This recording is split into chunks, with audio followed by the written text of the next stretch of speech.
15. I think I knew this whole time, Ezra murmurs. It's the first time he's spoken since Ray and Jenner left the room several minutes ago. From that moment in the Vega, when you said that you saw me, the way you said it, he laughs under his breath. Even then, I think I knew you and her were the same. I could see it. The fear and pain behind your eyes that I always saw in my mother's. I hesitate, unsure what to say. We've both been affected by Ultraxenopia and made victims of it, but in far different ways. I don't know if I can understand what he's been through any more than he could possibly comprehend what I've suffered. As I stare at him, his eyes both familiar and yet those of a stranger's, swimming with a glimpse of tears born of grief, I ask myself who this condition is worse for. The person who has to bear the brunt of the disease, or the ones left behind who have to watch them deteriorate? This line of thought never occurred to me before now, since my own mother gave me up without question. She was all I had in the world. There was no one else for me to leave behind. No one to watch me succumb to this illness. No one who loved me to watch me die. I bite back tears and look down at my hands where they fidget in my lap, pinching the hem of the shirt Ray lent me, now soaked through with sweat and blood, between my trembling fingertips. When Ezra appeared in my vision, I didn't give much thought to who he was as a person. On the surface, he was simply my ticket out of the DSD, a cardboard cutout representing my freedom. After months of torture, finding an escape from Dr. Richter was all I cared about. Sure, his presence piqued my interest, but who he was, his life, his pain, were of little consequence to me.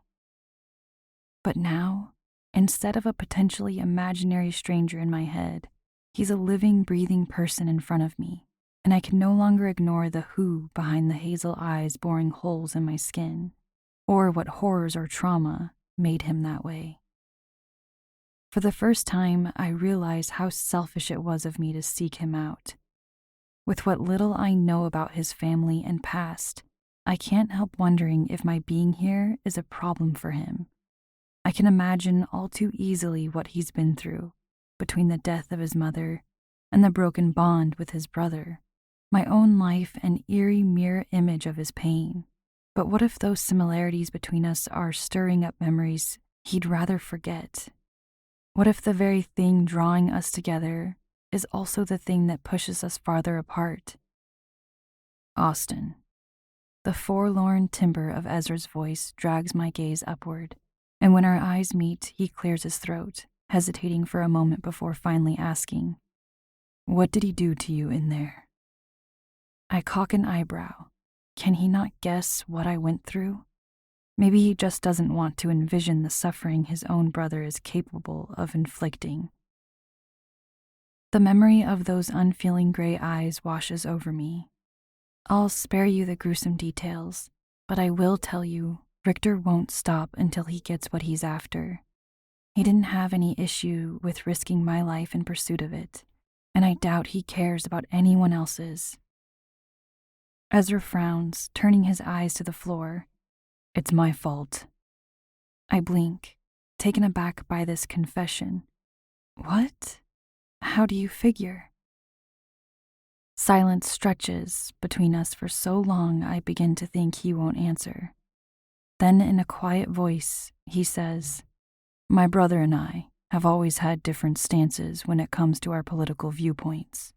Between the two of us, I've always been the more liberal one, dedicated to justice and helping others, whereas he's always been all about the future and his personal contribution to society, the perfect citizen of the state.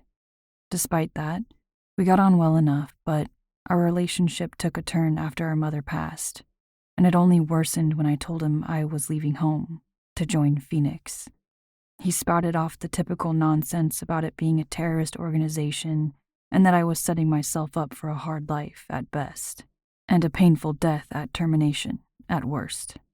But I knew in my gut it was the one place where I could really make a difference and do something more with my life.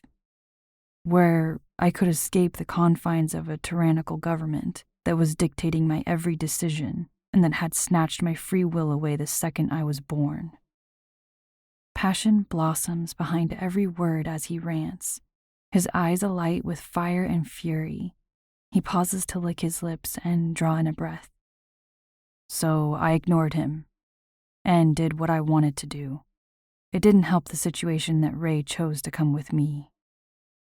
There it is again, that connection between Dr. Richter and Ray. But what is the connection? What were they to each other back then? What are they to each other now? As if reading my mind, Ezra adds, my brother and Ray have a complicated history. Let's just say her joining the rebellion wasn't the future he had envisioned for them. It takes me a moment to grasp what he means. Ezra's relationship with Dr. Richter is estranged. He admitted that much earlier when Jenner freaked out about them being related. But what about Ray's relationship with him? What happened between them before she left home to join Phoenix? I recall the way she asked me if I thought Dr. Richter was a good man, and the devastation that had filled her gaze when I said no. As I remember that moment, I find myself wondering if her affection for him was mutual. If it was, how did she feel when she left him? If it was, does that mean he wasn't always a monster? How old were you when this happened? I ask. Ezra scratches the back of his neck while his other hand picks at a thread on his pants. Well, I left home right before Austin took his placement exam, so 15. Ray was 17. It's been almost 8 years, and neither one of us have seen or heard from him since. 8 years. Is nearly a decade long enough for someone to forget that kind of abandonment? I think back to my time at the DSD, reliving the sequence of events that occurred the day Dr. Richter's tests were finally successful, the day he saw my vision, the day he saw Ezra, his younger brother, again. The hairs on the back of my neck stand on end at the memory of the crazed look that flared in his eyes when he realized who it was I had seen. No, I realize, 8 years isn't enough. Ezra peeks up at me, his expression almost gentle, not that unlike how it was in my vision. Silence once again swells between us, and as the seconds tick by, I try to work out why someone like him would ever shed tears over someone like me. Brusque demeanor aside, he's a far better person than I am, or have ever been. He left behind the comfort of society to help other people, while I'm just trying my best to survive. I don't deserve his remorse. I'm sorry, Wynter. Why? I wonder again. What are you going to do? Why did you really come looking for me? I suck in a breath, unprepared for this question. I don't know why. He's already pressed me about that day, and why I came to the Vega. I suppose I'm flustered by it this time, because I know I won't keep getting away with some half-assed answer about the truth being complicated. If we're ever going to move forward, if I'm ever going to understand what's happening to me and what part he plays in my vision, then I need to tell him what happened. He needs to know what I saw. During one of your brother's daily experiments on me, I saw you in a vision. By that point, he had already run more tests than I had bothered to count. And that was without the added motivation of knowing he could use me to locate Phoenix, or anyone else the state might want him to find. If I had stayed, he would have used my visions to hunt every last one of you down, or kill me in the process of trying. So you left, he finishes, slightly breathless. I nod, ignoring the sharp pain that shoots through my left wrist when my hands squeeze into fists. My reason for leaving was purely selfish. I was being tortured. It was escape or die. I wish I could pretend otherwise, but the truth is, I didn't fully understand Dr. Richter's motivations, or who else would be in danger because of me, because of what I'm capable of.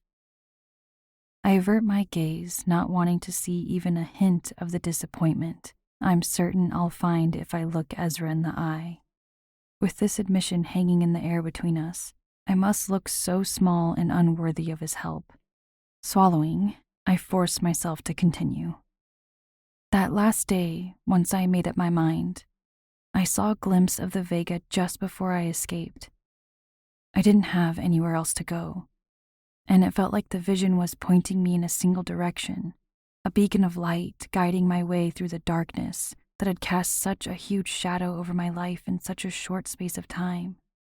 The opportunity fell in my lap, so I took it, and that path led me to you.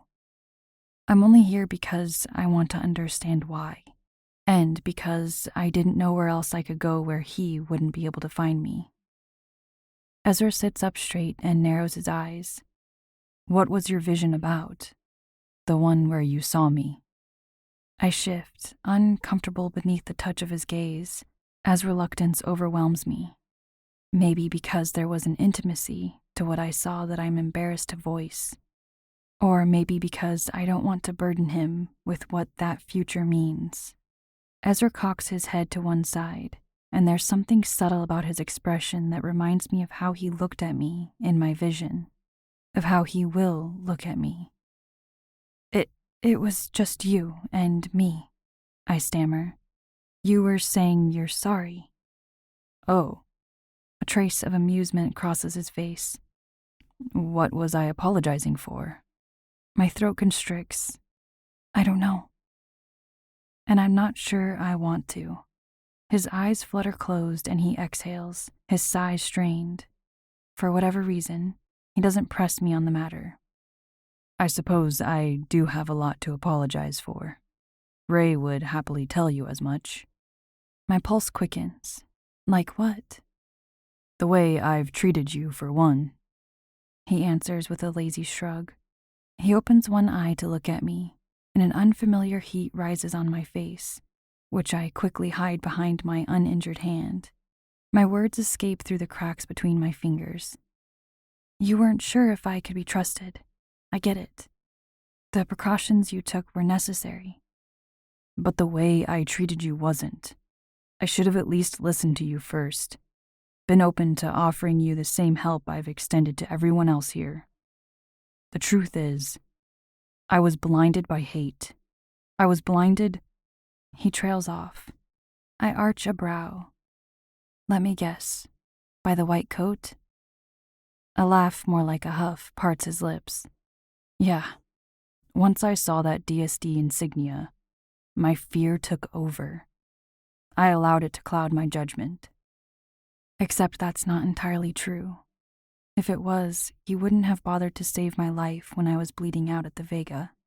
Despite what happened between him and his brother, despite his fear of the DSD, he pushed all those feelings aside to help me, a stranger who would have died if he hadn't. Ezra pushes up from the floor and crosses the room in a handful of steps, holding out his right arm in front of me. As he stands beside the cot, waiting for me to take his hand, there's a split second where I see the man from my vision. He looks at me with those bewildering tears in his eyes, whispering those same 3 words that now haunt my every waking thought. But why is he begging me for forgiveness? What is he going to do? I blink, and suddenly the Ezra of the present is back, and the future that seems so far but so impossibly close is gone.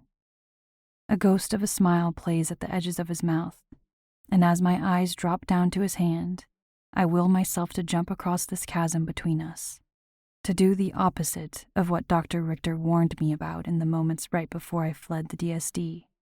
To do the one thing I've been too scared to attempt since the day my father was taken from me. To trust someone. To trust Ezra.